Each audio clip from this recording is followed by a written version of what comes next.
지난주에 불의한 청지기 비유를 말씀을 드렸습니다. 지난주 내용을 보면 청지기가 한 명 있었는데 그 청지기가 주인의 허락도 없이 주인의 돈을 마음대로 썼습니다. 그래서 결국 해고를 당하고 말죠. 해고를 당하고 나니 앞길이 막막했습니다. 어떻게 살아야 할까? 그래서 그가 생각해낸 것은 이제까지 빌려줬던 사람의 채무를 주인의 돈으로 깎아주는 거였습니다. 그렇게 해서 그는 암담한 미래를 밝은 미래로 바꾸어 버렸습니다. 그래서 그 청지기가 비록 주인의 돈을 함부로 쓴 것은 잘못이지만 그러나 그 미래를 밝게 한 것에 대해서 주인이 칭찬합니다. 지혜롭다. 그렇게 칭찬을 하게 되죠. 예수님조차도 그 비유를 들어주시면서 이 불의한 재물로 친구를 사귀라 그렇게 말씀을 하셨어요. 자, 이 말씀을 누구에게 한 말씀인가 하면 제자들에게 한 말씀이었습니다. 그래서 제가 지난주에 이 불의한 청지기의 비유는 제자도와 관계가 있다. 제자에게 하는 말씀이다. 그렇게 말씀을 드렸습니다. 이 말씀을 제자들에게 했는데 제자들만 들은 것이 아니고 그 비유의 말씀을 들은 사람이 또 있습니다. 누구냐 하면 바리새인들이 그 비유의 말씀을 들었습니다. 자, 그 비유의 말씀을 들었던 이 바리새인들이 예수님께 보인 반응이 무엇인가 한번 살펴봅니다. 14절의 내용이죠. 바리새인들은 돈을 좋아하는 자들이라 이 모든 것을 듣고 비웃건을 이렇게 기록했습니다. 비웃었습니다. 예수님께서 그 비유의 말씀을 들어서 멋지게 설명을 했는데 그 바리새인들이 듣고는 비웃어 버렸습니다. 왜 비웃었는가? 돈을 좋아함으로 이렇게 기록되어 있죠. 이 비유의 말씀을 전할 때 아마 바리새인들은 본인이 그 부자였다고 생각했을 것입니다. 그런데 청지기가 주인의 돈을 마음대로 써버렸습니다. 그러니 바리새인들이 돈을 좋아하는데 자기 돈을 마음대로 써버린 그 청지기를 벌하지 않고 칭찬하다 이렇게 돼버리니까 이 바리새인들이 생각하기를 말도 안 되는 그런 이야기를 하네 이렇게 생각한 거죠. 그래서 비웃었다 이렇게 되어 있습니다. 비웃었습니다. 예수님께서 이 바리새인들이 비웃는 모습을 보세요. 그래서 주님께서 비웃는 바리새인들을 향해서 하는 말씀이 바로 오늘 말씀, 우리가 너무 잘 아는 부자와 나사로의 비유의 말씀입니다. 이 부자와 나사로의 비유는 지옥에 가면 물 한 방울도 먹을 수 없을 만큼 비참한 것이야. 이 지옥의 참혹상을 우리에게 말해주려고 쓴 게 아니고 이 불의한 청지기의 비유를 이야기해 줬더니 돈을 사랑하는 이 바리새인들이 비웃는 거예요. 그 비웃음을 보고 예수님께서 돈을 사랑하는 바리새인들을 향해서 들려주신 말씀이 바로 이 부자와 나사로의 비유입니다. 자, 이 부자와 나사로의 비유를 보면 어느 마을에 한 부자가 살았습니다. 그 부자가 입고 있는 옷은 어떤 옷을 입고 있느냐? 자색 옷에 베옷을 입고 있다 이렇게 기록합니다. 자색 옷, 이 자색 옷은요 옛날에는 신분에 따라 입을 수 있는 옷 색깔이 다 달랐습니다. 그래서 이 자색 옷은 누가 입느냐? 왕이나 아주 높은 귀족들, 그 사람들이 입는 옷이 자색 옷입니다. 그런데 이 부자가 자색 옷을 입었다 하니 그는 아주 높은 그런 신분의 사람이라는 것을 우리는 알 수 있죠. 그리고 자색 옷과 베옷을 입었다 그렇게 기록합니다. 베옷은 요즘으로 말하면 명품 옷 이렇게 되겠습니다. 시장에서 아무거나 파는 그런 옷이 아니라 돈 있는 사람만이 입을 수 있는 명품 옷, 이게 베옷입니다. 그래서 오늘 부자는 돈이 많은 부자였고 그리고 자색 옷을 입은 것으로 봐서 신분이 아주 높은 사람이었다는 것을 우리는 알 수 있습니다. 자, 그리고 이 사람은 20절에 보면 그 사람 집에 뭐가 있느냐 하면 대문이 있습니다. 대문이. 여러분, 이 당시에는 대문이 없는 집에 대부분 살았답니다. 그런데 대문이 있다는 것은 무슨 말인가 하면 여러분 영화 같은 데 보시면 미국 같은 데 영화 보면 이렇게 집에 들어가기 전에 대문이 있죠. 대문이 열리면 차가 이렇게 들어가는데 바로 집이 나오는 것이 아니라 차 타고 이렇게 쭉 들어가야지만이 저 구석에 뭐가 나옵니까? 집이 나오죠. 그런 대저택 말입니다. 대저택에 들어가기에 입구에 있는 문, 그런 문을 말하는 거예요. 그래서 이 사람은 어디에 살았느냐 하면 그냥 좀 큰 집에 살았던 사람이 아니고 큰 저택에 살았던 사람입니다. 그리고 또 오늘 본문에 보면 19절에 이 사람들이 날마다, 그죠? 호화롭게 즐겼다 이렇게 기록하죠. 매일마다 뭐 한 거예요? 파티한 거예요. 매일마다 파티한 거예요. 부어라 마시라 매일 한 겁니다. 자, 그러니까 높은 신분의 사람, 그리고 집이 어마어마하게 큰 대저택에 사는 사람, 그리고 매일매일 파티한 사람이죠. 부자입니다. 그러니까 이 부자는 동네에 그냥 좀 잘 사는 사람이 아니라 신분도 아주 높고 아주 잘 사는 사람이 부자였습니다. 자, 그런데 이 부자의 집 문 앞에 누가 있느냐 하면 거지 한 명이 있습니다. 그 거지의 이름이 뭐냐면 나사로죠. 그 사람은 왜 여기에 오게 됐느냐 이 말이죠. 오늘 성경에 보니까 사람들이 이 나사로를 부자의 집 문 앞으로 던졌더라. 그렇게 기록합니다. 여러분, 여기서 부자의 집 앞에 버렸다 이렇게 기록하고 있는데, 버렸다는 말은 무슨 말인가? 거지기 때문에 몸에 냄새가 날까요, 안 날까요? 네, 몸에 냄새가 나죠. 잘 씻지 못하니까, 그죠? 몸에 냄새 날 겁니다. 사람들이 좋아하겠습니까? 싫어하겠습니까? 당연히 싫어하죠. 그래서 그 마을에 사는 사람들이 이 나사로를 번쩍 들여다가 그 큰 부잣집 대문 앞에 버려두었다라는 뜻이 아닙니다. 무슨 뜻인가 하면 여기서 나오는 버렸다는 말은 내려놓았다, 거기다가 데려다 놓았다, 그런 뜻입니다. 무슨 말이냐? 여기 나오는 이 거지 나사로는요, 배가 너무 고팠어요. 그런데 배고픔을 해결할 방법이 없는 거예요. 그래서 사람들이 어떻게 하냐면 이 나사로를 들여다가 이 부잣집 앞에 놓는 거예요. 왜냐하면 매일매일 화롭게 파티를 하니까 음식이 넘쳐나겠죠. 요즘으로 말하면 음식물 쓰레기가 아마 많이 나올 것이고, 그 음식물 쓰레기 가운데서는 뭐 못 먹는 것도 있겠지만 충분히 먹고 남는 것도 거기 안에 섞여 있을 겁니다. 그래서 사람들이 나사로가 하도 불쌍하다 보니까 나사로를 번쩍 들어가지고 거기 놔둔 거예요. 그래서 그 큰 집에서 나오는 음식물 중에 먹을 만한 것 있으면 좀 먹으라고. 사람들이 나사로가 보니까 불쌍한 거예요. 그래서 거기 데려다 준 거예요. 그러면 이 나사로는 자기가 걸어가면 되지, 뭐 사람들이 거기다 데려다 줍니까? 애도 아닌데. 사람들이 거기다가 데려다 준 이유가 있습니다. 그것은 뭐냐면 오늘 본문에 20절에 보면 이렇게 기록되어 있습니다. 헌대투성이라. 21절에 개들이 나사로의 헌대를 핥았다, 그렇게 기록해요. 헌대투성이, 즉 상처투성이라는 얘기입니다. 이 상처가 조그만한 게 아니고 아주 큰 상처입니다. 그런데 거지다 보니까 씻을 수 있습니까, 없습니까? 못 씻는 거예요. 위생이 엉망이죠. 잘 먹었으면 회복이 될 텐데 잘 먹지도 못하잖아요. 잘 먹지도 못하는데 그냥 길거리에 살았으니 그 헌대가 나을 리가 없죠.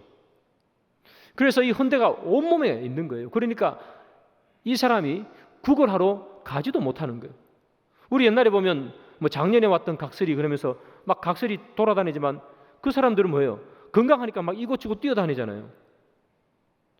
이게 나사로는 구걸하러도 못 가는 거예요. 몸이 아프니까. 그래서 사람들이 그를 들여다가 부잣집 앞에 내려놔 준 거예요. 음식 좀 얻어 먹으라고. 자, 그러면 자기 집 문 앞에 있는 이 나사로를 보고 부자는 어떻게 반응했을까요? 도와주었을까요? 오늘 본문을 봅시다. 21절입니다. 그 부자의 상에서 떨어지는 것으로 배불리려 하며 심지어 개들이 와서 그 헌대를 핥더라. 여러분, 나사로가 바랬던 게 뭘까요? 음식이죠. 뭐 진수성찬을 바란 건 아닙니다. 그러나 버리는 음식 중에서 그나마 먹을 것 있으면 좀 달라고 하는 거죠. 그 음식을 기다리고 있었어요. 그런데 음식을 기다리고 있는 이 나사로에게 찾아온 게 뭘까요? 개가 찾아왔죠. 개가 찾아와서 어떻게 합니까? 자기의 아픈 상처를 핥았어요. 여러분, 나사로가 부잣집 앞에서 음식 먹으려고 기다리고 있는데 개가 와가지고 오히려 나사로를 핥아먹는. 여러분, 이렇게 큰 상처가 났는데 개가 이 혓바닥으로 이렇게 핥으면 더 아프겠죠. 그러니까 배고파서 왔는데 배는 채워지지 않고 오히려 아픈 것만 더해진 거예요. 부자는 나사로를 돕지 않았습니다. 몰라서 못 도왔을까요? 알았다면 그냥 제 거지에게도 먹을 걸 좀 줘, 이렇게 얘기했을 텐데 몰라서 못 도와줬을까요? 아니죠. 그 부자가 365일 집에만 있는 사람도 아니고 왔다 갔다 나갔다 들어왔다 할 거 아닙니까? 그건 보잖아요. 그리고 여러분, 오늘 본문을 보면 이 부자가 나중에 죽어서 지옥에 갑니다. 너무 고통스러운 거예요. 너무 이 갈증이 나는 거예요. 근데 물 한 모금 마실 수 없으니까 뭐라고 부탁하는가 하면 이런 부탁을 해요. 저기 나사로에게 말을 해서 이 나사로의 손가락에다가 이 물을 좀 찍어서 내 혀를 적시게 해달라, 그렇게 말해요. 그러니까 이 그 부자는 저기 있는 저 사람이 나사로라는 걸 안단 말이에요. 나사로에게 혀 좀 적시달라고 하는 거다 보면요. 그러니까 이 부자는 나사로가 자기 문 앞에 있는 것도 알고, 그리고 그 사람의 이름도 알고 있어요. 쟤 나사로야. 알고 있는 겁니다. 몰라서 못 도와준 거 아니라는 거예요. 근데 안 도와준 거죠. 자, 얼마의 시간이 지났는지 알 수 없습니다만 시간이 흘렀습니다. 나사로가 죽었습니다. 나사로가 죽어서 오늘 본문에 보면 아브라함의 품에 있다, 그렇게 기록합니다. 아브라함의 품은 천국을 말합니다. 그래서 이 나사로는 천국에 갔습니다. 얼마 있지 않아서 이 부자도 죽습니다. 부자가 죽어서 어디 갔느냐? 음부에 갔다 기록합니다. 지옥에 갔답니다. 그래서 이 부자는 그 지옥에서 극심한 고통을 당하고 있습니다. 그래서 좀 전에 말씀드린 것처럼 너무나 이 지옥의 삶이 힘들다 보니까 물 한 모금만, 저 손가락 끝에 물 한 번 찍어서 내 혀를 적시어 서늘하게 해달라, 그렇게 말합니다. 물 한 방울 없는 곳이 어디다? 지옥이라는 거예요. 지옥은 여러분 그만큼 우리 천국 가면 어떻고 지옥 가면 어때, 그렇게 함부로 말할 것이 아니라는 거예요. 우리가 정말 경계해야 되는 것입니다. 어쨌든 이 부자가 그렇게 극심한 고통을 당하고 물 한 모금 나에게, 이 손가락 끝에 물 한 방울 나에게 주십시오, 그렇게 얘기하잖아요. 그러면 그 요청을 들어줄까요? 안 들어줄까요? 안 들어주는 거예요.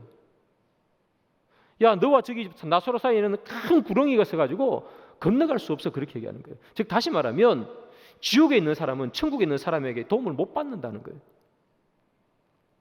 보기는 보되. 여러분, 그래서 이 부자가요, 이 지옥이라는 것이, 음부라는 것이 오면 안 되는 것이구나 깨닫습니다. 와서도 안 되고 와도 다시 천국으로 갈 수도 없는 곳, 한 번 오면 못 가는 곳, 이게 지옥이라는 걸 알았어요. 너무 끔찍한 거예요. 그래서 이 부자가 물 한 모금 적셔 주십시오, 이게 이제 포기하고 뭘 요청하는가 하면 이렇게 요청합니다. 내가 형제가 5명이 있습니다. 그 5명의 형제들이 지금, 나는 이제 죽어서 이곳에 있지만 땅에 살고 있는데 저기 저 나사로를 좀 보내가지고 지옥이 얼마나 비참한 곳인지, 이것은 진짜 물 한 모금 없는 곳인, 절대로 오면 안 되는 곳이라는 것을 나사로를 보내가지고 좀 알려주세요, 말 좀 해주세요, 그렇게 얘기하는 거예요. 이 이야기를 듣다 보면 이 부자의 5 형제들도 하나님 제대로 안 믿고 살았다는 것을 우리는 알 수 있습니다. 나사로 보내가지고 좀 그들로 하여금 이 지옥에 안 오게 해주십시오, 그 부탁을 하는 거예요. 그러자 성경이 뭐라고 얘기하느냐? 29절입니다. 아브라함이 이르되 그들에게 모세와 선지자들이 있으니 그들에게 들을지니라, 이렇게 말했어요. 아니 뭐 나사로에게 들어. 모세와 선지자가 있으니까 그 사람들한테 들으면 되잖아. 이렇게 얘기하는 거예요. 그 여기서 나오는 모세와 선지자는 누구를 얘기하는가? 모세는 구약의 율법을 상징할 것이고요. 그리고 저기 나오는 선지자의 역할이 하나님 말씀을 선포하는 거잖아요. 그래서 모세와 선지자는 하나님의 말씀을 얘기하는 거예요. 좁게 말하면 율법일 것이고 좀 더 넓게 말하면 구약 성경을 말하겠죠. 하나님의 말씀을 말합니다. 부자가 부탁한 게 뭡니까? 저 나사로가 가가지고 이 지옥이 얼마나 비참한지 좀 알려주세요. 이렇게 얘기한 거예요. 그러니까 성경이 뭐라고 얘기하느냐? 오늘 본문에 보면 아브라함이 뭐라고 얘기하느냐? 아니 뭐 나사로까지 갈 게 있어. 성경에 다 있는데. 그렇게 말하는 거예요. 아니 선지자들이 다 얘기했잖아. 율법에 다 기록되어 있잖아. 너희들 유대인이잖아. 늘 하나님 말씀 듣잖아. 늘 회당에 가고 늘 하나님의 말씀을 듣는데 뭐 나사로까지 필요해? 하나님의 말씀이 지금도 선포되고 있는데 거기에 천국과 지옥에 대해서 다 말씀하고 있는데 뭐 나사로까지 필요해? 그 말씀 들으면 되지. 이렇게 얘기한 거예요. 그러자 그 죽은 부자가 또 얘기합니다. 아니 그건 그런데 나사로는 죽었잖아요. 근데 죽은 나사로가 벌떡 일어나 살아가지고 자기 동생들에게 가서 말하면 아니 자기 동생들이 깜짝 놀라가지고 나사로가 하는 말을 안 듣겠어요? 그렇게 얘기하는 거예요. 죽은 사람이 살아가가지고 여러분 내가 지옥을 봤는데 끔찍해 이렇게 얘기해주면 아니 내 동생들이 얼마나 깜짝 놀라가지고 그 말씀 믿고 회개하지 않겠어요? 그렇게 말한 거예요. 그래서 나사로 좀 보내주세요. 그렇게 말했습니다. 그러자 뭐라고 말하느냐? 오늘 본문 31절입니다. 우리 다 같이 한번 읽어보겠습니다. 시작. 이르되 모세와 선지자들에게 고난을 받지 아니라 하였다 하시니라. 모세와 선지자들에게 듣지 아니하면 지금 하나님 말씀이 선포되잖아요. 지금 율법의 말씀이 회당에서 매일마다 선포되잖아요. 지금 선포되어지는 하나님의 말씀을 못 믿으면 죽었다 살아난 사람이 가도 안 된다는 거예요. 뭘 얘기하는 거예요? 지금 선포되어지는 하나님의 말씀, 그 말씀에 귀를 기울이라는 거예요. 이 성경의 말씀, 우리에게 주어진 이 성경의 말씀이 있잖아 그러는 거예요. 그런데 왜 죽은 사람이 살아가야 될 이유가 뭐가 있느냐는 거예요.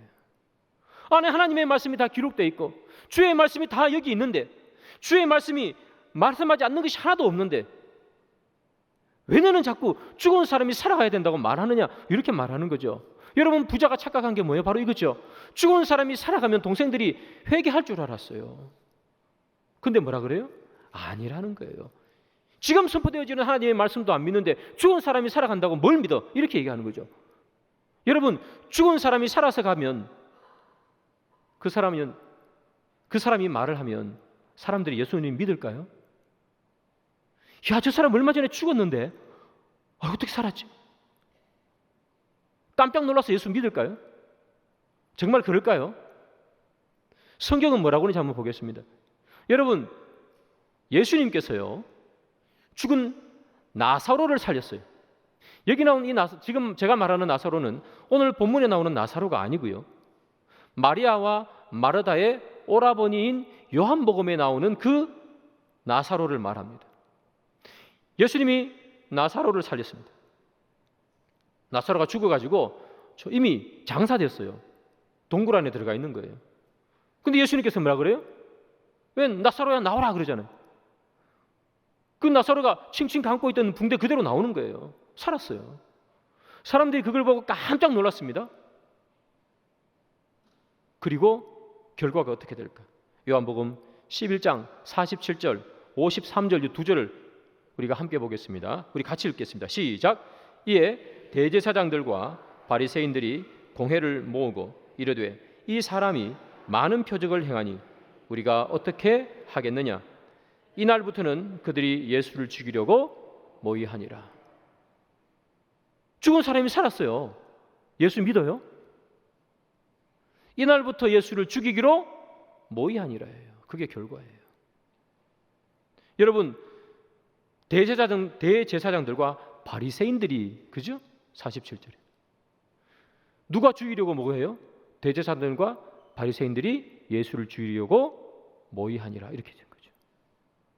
오늘 본문을 누구에게 주는 말씀이라고요? 바리새인에게 하는 말이라 그랬잖아요. 예수님의 비유를 듣고 비웃는 바리새인에게 하는 말이 뭐예요? 나사로와 부자의 비유. 근데 이 바리새인들이 나사로가 죽고 살아났음에도 불구하고 그들의 반응은 예수를 믿는 것이 아니라 죽이는 거예요. 사람들이 죽었다 살아나면 예수를 믿을 것 같습니까? 어림도 없습니다. 이스라엘 사람들이 광야에서 얼마나 많은 기적을 경험합니까? 사람들이 기적을 보면 예수 믿을 것 같습니까? 그 많은 광야에서 경험했던 그 기적들이 나타났을 때 이스라엘 백성들은 그 순간은 감사하고 감동했어요. 근데 다 순간입니다. 조금 지나가면 뭐합니까? 불평불만이 끝이 없습니다. 홍해가 갈라졌습니다. 사람들이 춤을 추고 노래를 부르고 난리가 났습니다. 이 세상에 이런 일이 어디 있느냐? 그리고 그 다음에 무슨 일이 벌어지는 줄 아세요? 왜 우리에게 물을 안 줍니까? 불평합니다. 홍해가 갈라지는 일, 사람이 죽었다가 살아나는 일, 그거 한 번 보면 그 말씀 다 듣고 예수 잘 믿을 것 같죠? 그 순간뿐입니다, 여러분. 예수님이 이 땅에 사시면서 얼마나 많은 기적을 베풀었습니까? 셀 수 없습니다. 죽은 사람만 살린 것도 얼마나 많습니까? 아픈 사람 고친 건 이루 말할 것도 없고, 귀신 들린 사람 고친 것도 말할 수가 없죠. 그런데 예수 믿었습니까? 십자가에 죽였지 않습니까? 멀리 갈 것도 없습니다, 여러분. 우리의 삶을 보면 너무나 잘 나오죠. 돌아보면 하나님의 은혜가 아닌 것이 하나도 없다고 우리는 늘 고백하죠. 우리가 기도해서 응답받은 것이 어디 한두 개입니까? 그런데 우리는 하나님께 감사하죠. 그러나 그 순간 아닙니까? 시간이 조금만 흐르면 언제 그런 일이 있었는지, 하나님 지금 이 순간에 주의 기적을 보여주시면 내가 주님을 최선을 다해 섬기겠습니다. 주님이 기적을 보여주지만 시간이 흘러가 보십시오. 최선을 다해서 예수를 섬기나, 그런 말을 했는지도 우리는 다 잊어버리고 살아요. 기적이 임하면 형제들이 믿을 것이다, 어림도 없다는 거죠. 그래서 뭐라 그러는 거예요? 모세와 선지자의 말씀이 지금 있거든, 그 말 아니에요. 기적으로 하나님을 믿는 것 아니라는 거예요. 기적으로 신앙생활 하는 거 아니라는 거예요. 뭘로 해요? 모세와 선지자의 말씀, 하나님의 말씀이에요. 우리의 삶에, 우리의 인생을 이끌어가는 유일한 것은 하나님의 말씀이에요. 기적도 아니고 이적도 아니고 능력도 아니고 우리 하루하루의 삶을 승리하며 이끌어가게 만드는 것, 우리의 삶을 되돌아보게 만드는 것, 그것은 하나님의 말씀 위에는 없다는 거예요. 우리를 변화시키는 것, 우리 하나님의 자녀로 날마다 다듬어가는 것, 뭐밖에 없는 거예요? 주의 말씀밖에 없는 거예요. 바리새인은 뭘 좋아합니까? 돈을 좋아하죠. 돈을 좋아했습니다. 그래서 예수도 팔고 다 합니다. 그런데 돈이 아니라 뭐라고 얘기하는 거예요? 말씀이에요. 너희들은 돈을 좋아하지 않냐? 돈을 좋아하니 주님께서 그 비유의 말씀을 들어줘도 비웃지 않냐? 너희들은 돈을 좋아하니 율법의 많은 것들을 다 바꾸어가지고 하나도 손해 안 보게 하는 것이 너희들 아니냐? 주님께서 하시는 말씀, 돈으로 사는 것이 아니라 뭐로 산다? 말씀으로 산다. 오늘 본문 이 비유에 나오는 이 부자를 보라. 기적을 보여주십시오, 내 동생들에게. 죽은 자가 살아나게 가주십시오. 아주 쇼킹한 방법. 그런 걸로 예수 믿는 거 아니라는 거예요. 우리의 매일매일의 삶을 승리로 이끌어가는 것은 하나밖에 없다는 거예요. 말씀. 그것을 떠나지 말라는 거예요. 말씀을 떠나서 무슨 기적이 있느냐는 거죠. 말씀을 떠나서 뭐가 있느냐? 아무것도 없습니다. 말씀을 떠나서 할 수 있는 것은 아무것도 없는 거예요. 그래서 바울이 로마서에서 이렇게 말해요.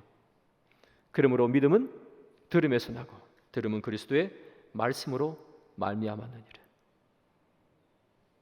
우리의 믿음은 들음에서 나고 들음은 그리스도의 말씀입니다. 말씀 없이 기적 없습니다. 말씀 없이 아무것도 없습니다. 말씀 위에 설 수 있는 것은 아무것도 없습니다. 모든 것은 다 말씀 아래 무릎 꿇습니다. 우리의 헌신도, 우리의 봉사도, 우리가 하는 기도도 말씀 위에 설 수 있는 것은 하나도 없습니다. 전부 다 말씀으로 판단받는 겁니다.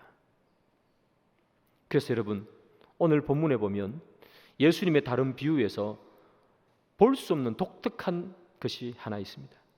그게 무엇인가 하면 예수님의 말씀하신 모든 비유는, 사람이 나오는 모든 비유는 그 사람에게 이름을 부여하지 않습니다. 어떤 한 사람이 있었는데 다 그렇게 말합니다. 그런데 오늘 비유는 예수님이 우리에게 들려주신 비유 가운데 유일하게 사람의 이름이 나오는 유일한 비유입니다. 그 사람의 이름이 뭡니까? 나사로죠. 나사로의 직업은 아닌데, 직업이라고 뭡니까? 거지. 직업이라고 말하기는 좀 그렇습니다만 나사로는 거지입니다. 거지에게 이름을 줬어요. 예수님이 한 번도 이름을 말하지 않았는데, 그런데 거지에게는 이름을 줬는데 부자에게는 이름을 줍니까 안 줍니까? 안 줬어요. 다 안 줬으면 상관이 없어요. 원래 안 주시는 거니까 이름을. 그런데 이 비유는 독특하게 거지에게는 이름을 줬습니다. 그런데 이 부자에게는 이름을 안 줘요. 이름을 안 주는 의미는 뭘까요, 그럼? 그의 존재를 인정하지 않는다는 겁니다. 거지는 사람들이 다 싫어하잖아요. 여러분 집 문 앞에 거지 앉아있으면 어떡하시겠어요? 좋으시겠어요? 뭐 요즘 들어오지도 못하지만 여러분 아파트 문 앞에 거지 앉아있으면 여러분 좋으시겠어요? 누가 좋아합니까, 여러분? 뭐 이 사람처럼 아무것도 주지 않지는 않겠지만 얼마 이렇게 주어져서 보내잖아요, 그죠? 그런 거지에게 이름을 주신다는 거예요. 사람들이 다 가까이 하지 않는 거지에게.